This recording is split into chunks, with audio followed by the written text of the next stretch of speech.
Hello and welcome to End Goals, an LCMS Youth Ministry podcast. I'm host Reverend Mark Kiesling, and I'm with DCE Juliana Schultz. We are here to bring parents, church workers, and lay leaders discussions and resources to help your youth ministry meet its end goal, which is young people who are disciples of Jesus Christ for life. Today, we are coming to you from the National Lutheran Youth Workers Conference in Houston, Texas.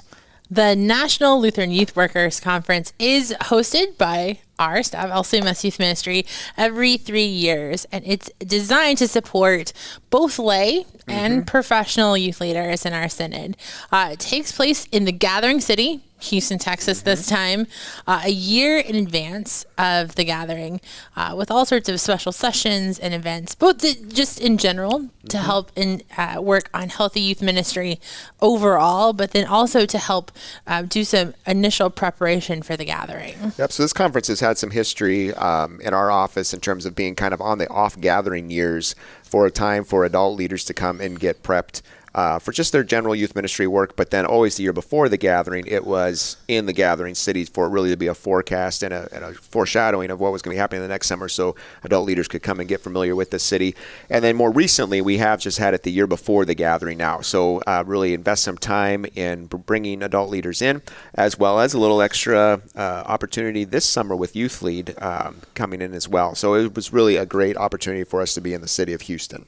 Yeah, and it's a standalone conference. So even if people aren't coming to the gathering, they can still come. And we have tracks. This time we had tracks on 7 practices of healthy youth ministry. We offered mental health first aid.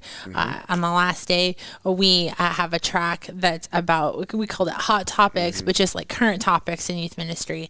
But then we also do have a track for those who are coming in that preparation process of just all sorts of ways to think about the gathering. And not really just the gathering. No. I mean, they're gathering themed, but they're really about how we incorporate that in our youth ministry. And I say making the most of the gathering experience too, not just the 5 days, but the prep, the time after, and really that team just did an amazing job of kind of looking at a lot of those components. And I hope it was something that, again, churches can use beyond just the gathering, but just when they go on mission trips or just their weekly youth ministry that takes place of how can we support one another, encourage one another.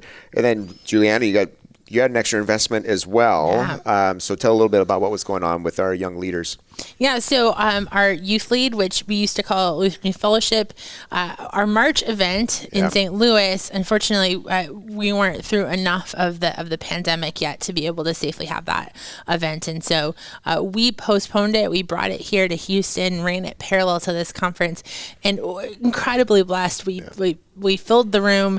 We had 60 high schoolers who were here, and they did sort of a combo package of main stage sessions with their adult leaders, and then sectional times and lunch times and some bonus times with our team, and all led by our executive team of high school leaders. Who came here and who led all of their sessions. And by bonus time, Juliana means time staying up late, playing cards, getting to know one another that you stayed up for. If there was an inkling that I missed lock-ins before this event, I don't anymore. That was my fill of lock-ins for the next little bit, I think. Yeah, we are both keeping each other awake doing this final review here after a wonderful, really for you, 5 days of prep and full days of time with our participants, which was just fantastic. We are so thankful for all the people who invested the time to be here in Houston. It was just so encouraging for us going through this, even just the planning process of this, that you that attended and just so many people I know who are lifting in prayer who weren't able to attend as well, and just interacting through our social media and things that we're praying for the participants here, that it was great to be able to have this chance to come together coming out of the pandemic, and just people who are willing to make the trip here. And talking to someone on their way out this morning, they were just saying that having the youth here was just such a blessing too, to be able to come to talk about doing youth ministry, but then to see these young people and just to see the hope they have and how they're trying to, again, point their friends to Jesus and encourage them in their faith. And that was just a really additional blessing to have them a part of it. So thank you, Juliana, for your effort in that, the executive team for their investment, and just the young people too, to be a part of it was fantastic. So during the course of the event, we were able to take some time and talk with some participants and some of our speakers about the experience here. And we're going to play for you a little bit of those interviews and those conversations so you get a sense of what it was like to be here at the National Lutheran Youth Workers Conference. All right. Well, we have with us two participants from the National Lutheran Youth Workers Conference, Pastor Jacob Heine from Faith Lutheran Church in Topeka, Kansas, Heather McCormick, DCE at Faith Lutheran as well.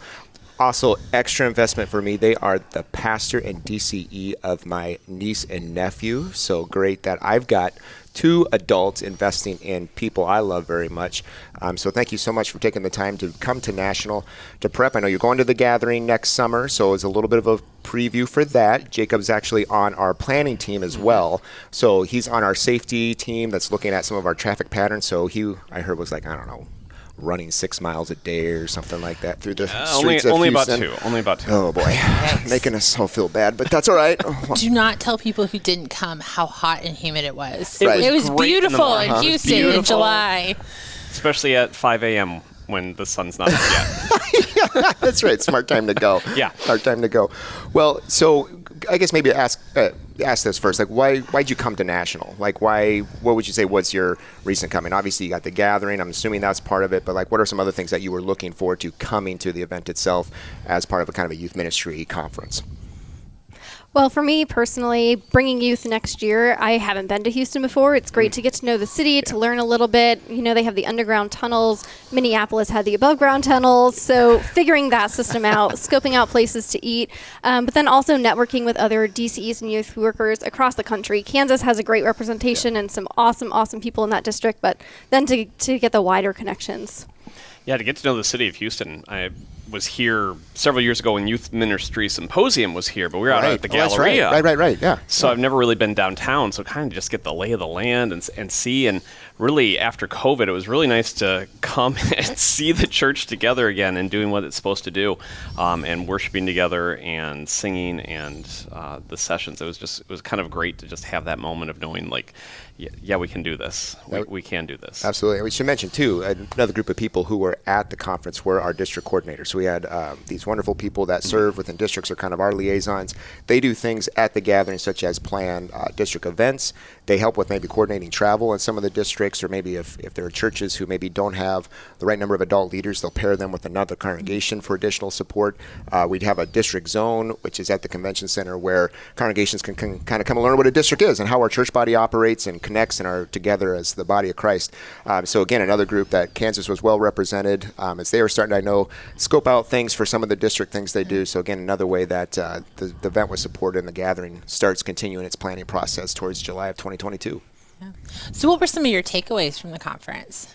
I really kind of get that idea of Gen Z. You know, you hear a lot about them, but I haven't seen a lot of research done yet. So having, especially Cassie Moore, who kind of laid out all these different things about Gen Z and their struggles and the things they're going through, and especially how COVID really amplified all that. And her word, I think, was exploded everything that was going on in their lives, but the hope that they have too. And it was great to hear that, and then to see, because YouthLead was here as well during this, and so to have them there and be able to speak and say, yeah, that is what we're feeling, that's who we are, and then that question of like, okay, so what do we do with this? How do we get them involved? How do we make them part of the ministry, not just the side group over here, but I've been saying for a lot of years, the youth are not the church of tomorrow. They're the church now. They're the baptized believers, and we need to find ways to get them included. And so, seeing them there and seeing that enthusiasm to be involved and have their voice heard it was a wonderful, wonderful moment, great takeaway for me. Yeah, along similar lines, Dr. Nasker, when in his Bible study, he was talking about know the story, listen to their story, and then help them see themselves in God's story, and which is something basic, I think, to a lot of church workers and people who are volunteer leaders as well, but to be reminded to really be listening to the story and don't just tell them God's story and have them see their life running parallel to it, but help them see themselves within God's story. Any particular encouragements that you guys would give that you heard here that maybe people back home would appreciate hearing? Oh, I would say for sure utilize your resources. I think the Youth Ministry Office does such a great job putting out you guys put out paper copies to congregations, but also emails and this podcast and the website. And I know the first gathering that I led, all I read was the registration packet, and I had all the information I needed. That was it. Good. And so just utilize those resources. You guys are there for us, and you're there for the whole country to be able to figure things out. So just don't be afraid to take advantage of the resources that are offered. No, we didn't prompt that shameless plug. That's right. That's right. We'll pay you later. We'll pay you later, Heather. I think that the key takeaway, or the thing that people need to hear, is don't be afraid. We hear a lot of the fear that kind of gets into society and into everything. COVID brought a lot of fear. There's people that are fearing, can they fundraise? Do they have time to? They have time to get to the gathering. What's it going to be like? I mean, all those questions, and that's all natural, but we have a God who is in all things, and if he is truly Lord of all, then we don't need to spend so much time worrying about that, and we can move forward in faith and know that he's going to take care of it. And so, whatever's going to happen next year is going to happen next year, and you can be part of it. And there's, looking around to this week, there was wonderful precautions put in place where they needed to be, but never felt unsafe, never felt like we couldn't do this, never felt like there was an issue there. We can be together as God's people, and you can be here too. So if you want to be here next year, you can be here. Great. Was there anything thinking about broadly Houston, the conference, interacting with people at your tables, or the conference that was like particularly eye-opening to you or surprising with maybe this is the first time you've been to a conference in a while? Anything that caught you off guard, or something that was really exciting that you saw in particular that was eye-opening to you? Great question. I think just the beauty of being together again, I think we've forgotten that. Yeah. We've forgotten what it's like to stand and sing together and to praise God together. And I love, one of the things that the band does here, and I know they did at the last gathering, is they took the hymns and they reimagined them.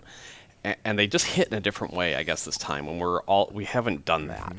And so there was just this moment, we were singing I Love to Tell the Story. Mm. And I just stopped and listened. And there was just that moment of like, this is, I miss this. Mm-hmm. I really miss this. And it was great to be there. It almost moves you to tears to be in a room full of people singing those songs again, and to be able to look around and just see the togetherness as the body of Christ that we haven't been to a conference in 18 months, 2 years at least, and to know that God is God of all things, and to see that in person again. Yeah. It's amazing to talk to some people from different parts of the country to where, some aren't really worshiping in much capacity yet either. We are a little bit more in St. Louis maybe, but to say for them, they're saying we just have not been in a group this large, singing, talking, all those kind of things. So it's really, I think, great for them to have a welcoming community to come to and have that first experience maybe in that way, which was wonderful. Right. And I think even just as simple as is a handshake and a hug. Yep. You see somebody you haven't seen in a while, and you feel comfortable giving them a hug or a handshake, and knowing that we're okay. Yep. And God is here, and God is in this, and that's a beautiful, beautiful thing. Yep. With us now is Isaiah Duport. Isaiah just recently graduated from high school, is looking to attend as a freshman at Concordia University, Irvine, and he serves on our YouthLead executive team. That's the group of young people who help lead, lead. They do lead the YouthLead trainings every year. We're so glad that you're here, glad for your service and the service of the other people on the executive team. What was maybe one highlight for you of being here and having YouthLead at National? Well, first of all, thanks for having me and giving me a chance to talk about it. The biggest thing for me was that typically at the YouthLead events in March in St. Louis, we have the adults and they're in with us at the small groups. And it's the adults that are bringing their kids and they have kids there. What was cool for me is to see all of the adults that didn't have kids here, but were asking us questions and for our insight. Because a lot of times, it's easy to look at your own adult and be like, oh, there's a caring adult in the world that cares about my thoughts. But to see so many of them that were willing to come up and be like, hey, we just heard these statistics about Gen Z. How does that relate to you and your classmates? Or we were asked to compile a list of 3 things that we really wanted adult leaders to know leaving national. So we compiled that and pitched that to them, and it was a great experience. And also just getting back to it, because we unfortunately were unable to have the March event this year in St. Louis, but getting back to it, seeing some familiar faces, but of a lot of new, eager, passionate young leaders that reminded me of myself when I first joined the YouthLead program. So that was really cool to see again after almost a year and a half of nothing. Mm-hmm. So at one point, kind of in the training, we'd have the youth go into their own session area while adults were going to sessions. What was maybe your favorite component of that time where you're with just your peers going through that process as you and the executive team led? Something that stood out for you there? It was definitely the small groups because the format would be we would watch a video just to introduce us to the topic and some key teaching points that we'd go over and ask questions about later. But in small groups, that's when I really saw the passion of some of the participants come out. I had some young men in my group that really were talking about how it was like a struggle to keep the walk of faith in times of struggle at school and in joy. And it was really passionate to hear about them, like talk about how they witness to their classmates or how for themselves like they can fall off the track and they really want to keep God in the focus and be an example to others around them. So that was really cool to see and watch because I've been in that position before, but to see that from a little bit older, slightly older, not by much point of view is really cool to see that like there's more people behind me that are coming up with the same passion for serving that I felt like I had at that age. Awesome. So we had some nights out, just for fun. We had some nights out in town. What was the best food you had? So that's tough because I went to the same pizza and pasta place 3 separate nights, not in a row. I heard at least you had 2 different kinds of pizza, right? I did. Okay. The last night I branched out. I also went to, so that was called BOH pasta and pizza. I got the double pepperoni the first time, and then I upgraded to a full pizza the next time, and I can't remember what the next one was called. But I went there 3 times, and the last night they had steak night as well. Wow. And so they had steak there. I was with my brother who also was attending YouthLead, and I was like, sure, get the steak. Well, we can try it together. It was fantastic. I also went to a place called the Cook Shack, which if you're on the West Coast, it's like a high-end version of Cane's. If you've ever had really? Cane's. Okay. But like With ribs. with ribs. Oh, man. Like I'm with gonna ribs. take some notes with some chicken and waffles. But like I say high-end, like it put Cane's to shame. Wow. It was real good. Yeah, it was Okay. really good. I did stain my In-N-Out shirt that I was wearing. It's like maybe it was like that Texas thing, like Whataburger versus Texas. And then also went to Little Papacitos, I think it was called. I got shrimp, bacon wrapped shrimp. I got steak and chicken. It was very pricey, but it was very much worth it. So if you're coming to the gathering next summer, there's 3 restaurants for you to be thinking about, being prepared, and free publicity for 3 restaurants. Yeah. Fantastic. And what's amazing, so one of the things that I do is work with this executive team, and they're fantastic in a lot of different ways, but they are ones who can figure things out very quickly. And so I actually made none of the dinner decisions. It was all right. Yelp. I was like, somebody pick a dinner spot, and a dinner spot would appear. And excellent food. I ate very well. I got so lucky. It's a great encouragement for those of you that are coming to the gathering to be able to say like, hey, there are fantastic ways, even little ways that you can be encouraging your young people to serve and to lead in those ways. You know, listen, they know how to navigate Yelp probably better than the rest of us do, right? And find some fantastic food or help make other decisions. I really appreciate that. So much of YouthLead does not depend on me as a leader. Really, there was at one point where the only thing this group needed from me was to get them coffee, right? Just keep them caffeinated. Or a smoothie. I got a smoothie. There you go. A smoothie. Tell me a little bit about what it's like to lead your peers, and maybe if you have a young person listening, what you would encourage them to think about in terms of stepping into leadership. For me, leading my peers is kind of just giving back to what others have given to me. And that can be hard for a young person listening and being like, well, I kind of struggle to find that. I don't know if I have someone my age that ever poured into me. That doesn't have to just be your age to have that, like, I want to pour into people around me. It can be an adult, a coach. Coaches have always been really important to me, my parents and other leaders like that. Also, the next thing is, like, don't be afraid to be vulnerable about your own struggles with your own faith, with in the appropriate times, of course, but don't be afraid to, like, when someone is speaking up about their struggles that they're going out.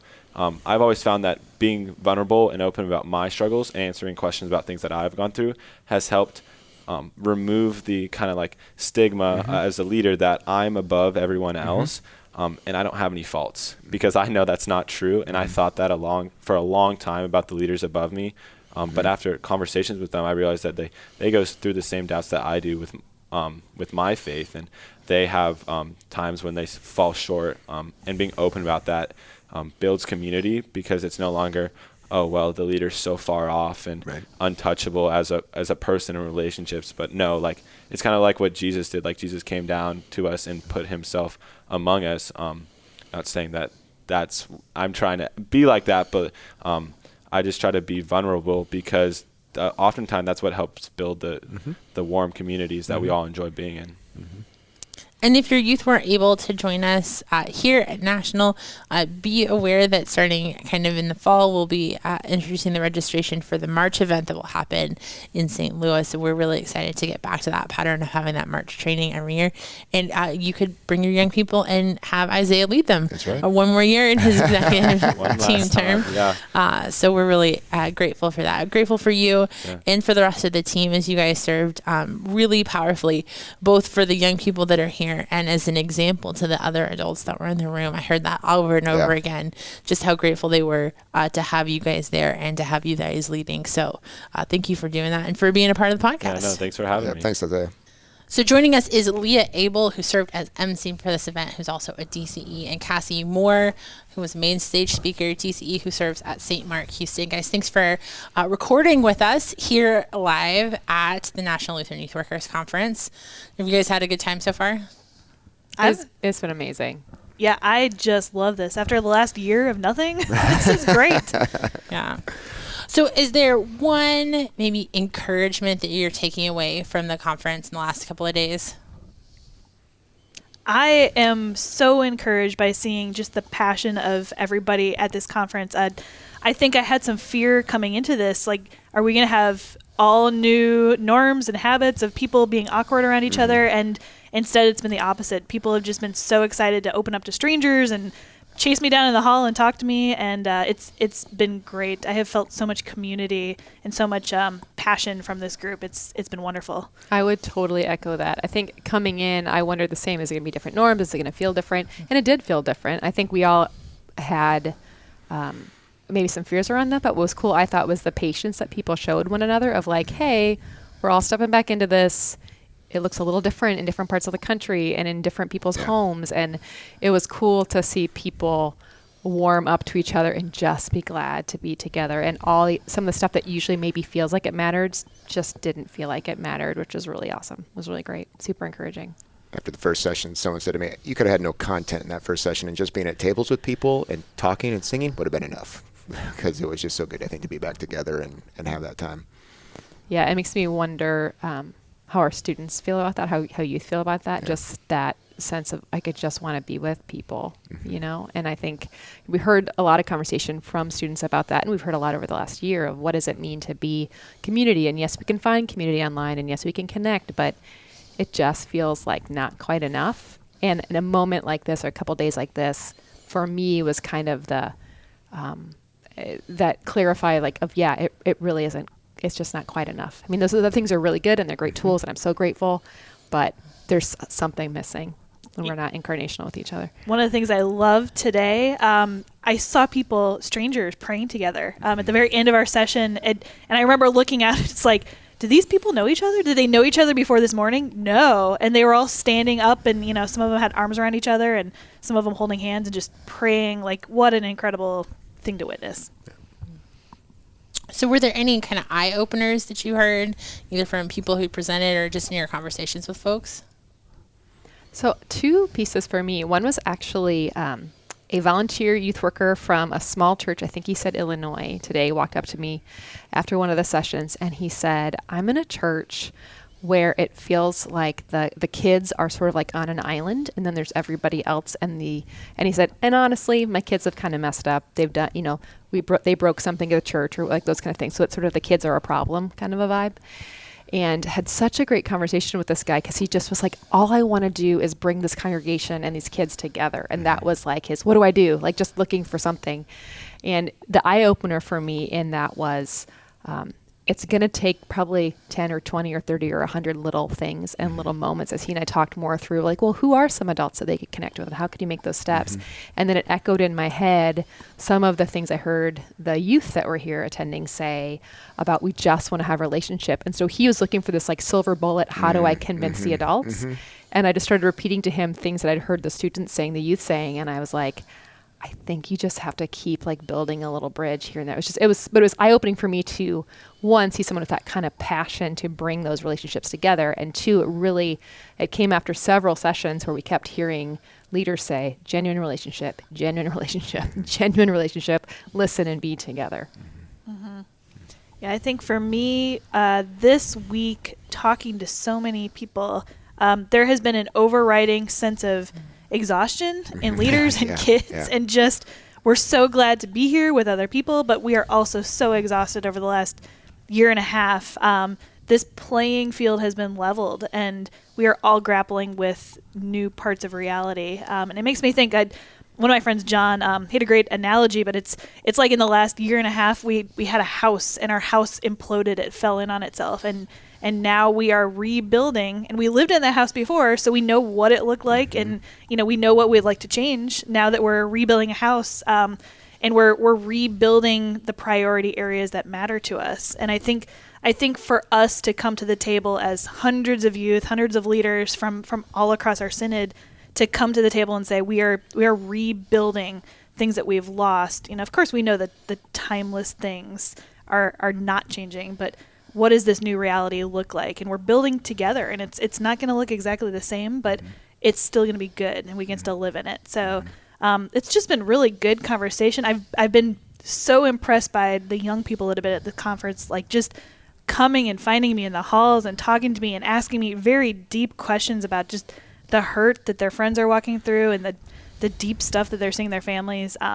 They are attentive, and they care, and they want to make a difference, and that's something that we can definitely build on as we keep going. So not everybody was able to join us for this event. So is there an encouragement you would give to those who maybe were here or weren't able to be here as you're kind of coming away from this event?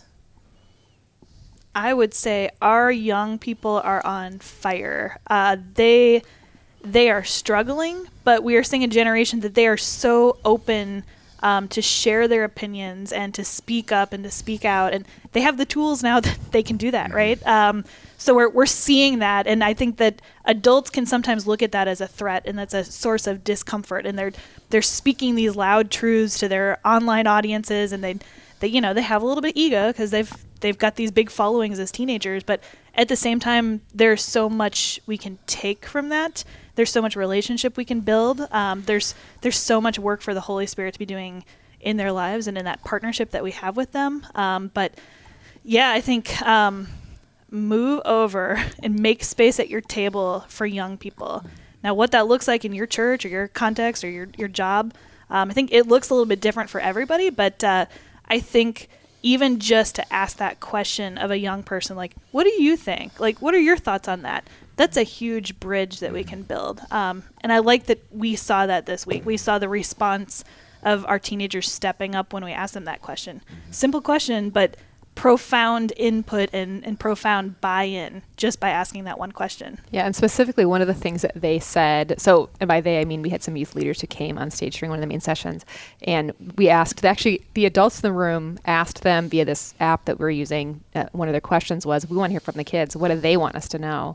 And so we had some kids come up, and one of the three things, the one that really stuck with me the most that they said was, we know we need to be on a leash in leadership, And what we're asking is you just give us a little more leash. It might be a short leash, but just give us a little bit more. Like, let us step out. Which I was like, you are calling your fellow teenagers dogs, which isn't great. But aside from that, I just loved, and the student who spoke about it was just like, we know we're going to mess up. We know we still have to have like a little bit, like we can only have a little bit of leadership or a little bit of freedom in that, but just give us a place to start. And then when we fail, we know you've got us. I just thought that was super powerful. And I think, Cassie, to what you're saying about, that sort of that move over, because, make some room at the table. I'll speak for myself and say, I feel a little intimidated about that because I feel, I see, on social media and everywhere, just like kids are kind of mad and they're not afraid to share their opinions. I mean, I never have really been afraid to share my opinions, but I think with age maybe comes some tact sometimes in sharing your opinion that not all of our young people have. Maybe you haven't seen that in teenagers, but I think that the fact of the matter is the reason they maybe sound angry is because they don't feel heard. And it's interesting, one of the other speakers that we had who spoke in several of the sessions and then also did some sectionals was Heine Gaiman, who is just like the coolest deaconess like ever, and super gifted lady, and was talking about some mental health kind of pieces. And one of the things that she shared about that I loved with this was the idea of biblical dialectics, kind of things you hold in tension. And specifically for me, one of them was around acceptance and effort in those relationships. Like, what does it look like to say, I accept you and I'm listening to you and I'm going to let you say what you need to say, rather than kind of pushing back and telling you what you should do, like instead of giving you the answer. And as an adult, sometimes I feel intimidated by that. Like, I feel like I'm afraid they're going to think I'm saying the wrong thing they said is okay by not speaking up. But she really encouraged us to, ask another question and ask another question and ask another question. And to me, that was really powerful to think about how we make a difference and help them maybe change their thinking, not by telling them the right way to think, but by walking through it and asking more questions. So that was huge. Yeah, and I had a great moment yesterday. I stepped off the stage after speaking, and I was wrapping up, taking off my headphone. This teenage boy comes racing over with his backpack, and he's like, Cassie, have you read this? And he pulls out this book, and I was just like, I have not read that. Like, can I see it? So I started paging through, and the whole time I was like, when I was 18 years old, I never would have walked up to somebody who just walked off the stage, a keynote. Like, I never would have walked up to somebody and said, have you read this? Like, check it out. But I'm so glad he had that confidence, and he had that and that's part of that strong-minded generation, right? Like, and there's a catch-22 to that too. Like, of course it has its challenges, but like the confidence and the excitement and the passion just overflowing. And it was a great resource. Like, I flipped through it, and he's talking to me about it, and I took a picture of it, and that's one of those places that we will see change in our culture, in our church body in the upcoming years. But what a refreshing change that's gonna be. It's gonna challenge us, it's gonna stretch us, but it's gonna be a blessing to us too. This is the next generation. They're gonna make a different mark in the world. So we've got to be ready for it. Well, we are just so thankful for, again, speakers, participants, executive team that made it just a great 4 days of a conference, getting to be in the city of Houston, getting to be around adult leaders, and just to, again, share the great joy it is to serve young people in our churches, and just thankful, again, for so many people invested their time and energy to be here in Houston. So Juliana, looking at some of those questions that we asked of our guests, what were some of the highlights or eye-openers or things you took away from the days together? I am just blown away by the caliber of people who come to this conference and the passion that they have for the young people in their congregations. They could have been anywhere. Right. They don't need to come here to have a really successful gathering. But every time I get a chance to spend time with people who care for young people in our church, it is invigorating to hear them be so intensely passionate, so into their vocation as a youth worker, and as a person who is caring for young people in their church and wanting to do it with such excellence. It is a gift to be able to watch that. How about you, Mark? I think you heard that, I think, from some of our guests, was that it was just great to be together. And I don't know. I mean, probably have to do a little bit more pondering on this in terms of just how it felt like we're over, a major thing that happened in our churches and in our lives, and to be able to come back together and to be able to be the church again and to be friends again, to be in the same space again, to be able to sing songs and to be in God's Word together was just really powerful for me. See some faces that were familiar. And I think the other thing, too, you touched on it, was to see some new faces that are now taking on this leadership role of serving young people. And just for me, I think it's great to see congregations tapping these people on the shoulder and say, you've got gifts to serve in God's kingdom this way. And to be able to then step into these areas of leadership. Sometimes they were new pastors or DCEs too that are in church work as well. And so to see this next generation of church workers who say, hey, there was someone in my life, whether it was my parents or a pastor or DCE or another church worker who invested in me and said, you should think about a career, or you're going to serve well in the church, because and that they're touched again how the Holy Spirit worked through that to say, I too want to now pass that on to more young people. And so I think when adults see how people poured into them and invested in them and then want to give back to others, it's a beautiful thing to see. And like I said, that passion that comes with it, that focus, and that desire that young people know Jesus Christ as their Lord and Savior through the obviously the times to celebrate, but also those difficult times, and to have adults walk with them. We're just so thankful in our church body for adults who do that. And man, our youth, just awesome. Just great to have them in the hotel and the spaces, seeing them sharing, growing in relationships together, and growing, of course, in their love of their Lord. Was just fantastic to see. Well, we had this great joy of having, so we have a leadership team that helps run YouthLead. We call them the executive team. And we had two members of two previous executive teams who are now church workers who were able to come back and, even though, not that far apart, but far enough apart that get a chance to meet and see our executive team now and the experience there was a really a cool moment. And they're a fantastic group of young people who were here and just very invested in their churches.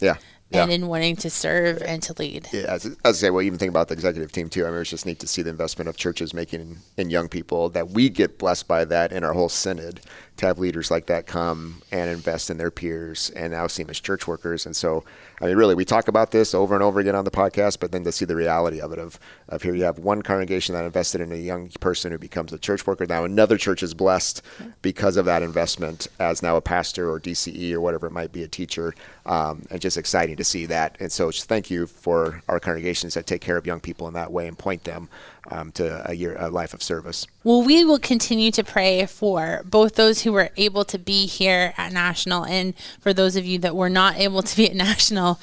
We continue to be incredibly grateful for all those who are serving young people in their congregations and seeking to do that with excellence and to do it well and to do it to the glory of God. We are grateful for you and the way that you serve young people in the church. End Goals Podcast is a production of LCMS Youth Ministry and KFUO Radio. To find out more about LCMS Youth Ministry or to find links to resources mentioned, go to kfuo.org/youthministry. Thank you for listening and caring for the young people of our church.